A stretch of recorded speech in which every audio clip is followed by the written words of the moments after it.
বাংলাদেশের জনপ্রিয় ফোকশিল্পী সাবেক এমপি মমতাজ বেগম এখন পুলিশের হেফাজতে।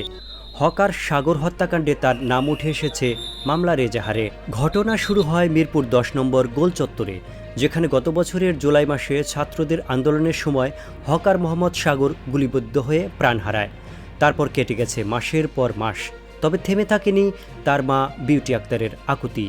অবশেষে 27 নভেম্বর মিরপুর মডেল থানায় একটি হত্যা মামলা দায়ের করা হয়।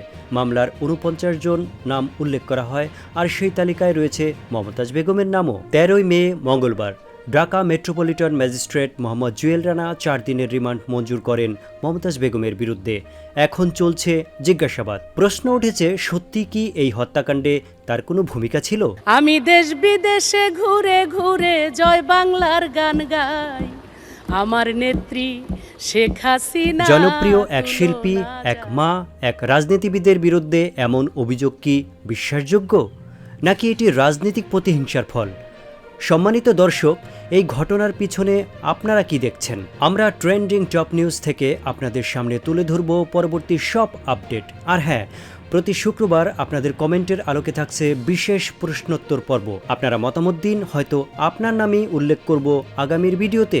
আমাদের পরিবেশনা যদি আপনাদের ভালো লাগে তাহলে চ্যানেলটি সাবস্ক্রাইব করে বেল বাটনটি অন করে দিন, আর আমাদের অনুপ্রেরণার জন্য একটি লাইকের অনুরোধ রইল।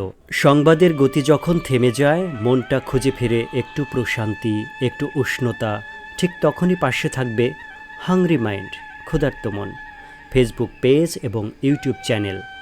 এখানে নেই কোনো চিৎকার, নেই কোনো কোলাহল, আছে কেবল মন ছুঁয়ে যাওয়া কবিতা, ভালোবাসায় মোরা গল্প, আর প্রকৃতির নিঃশব্দ মুগ্ধতা।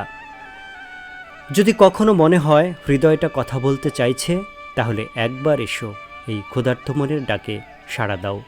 লিংক দেয়া আছে ডিসক্রিপশন বক্সে। অপেক্ষা করছি শুধুই তোমার জন্য।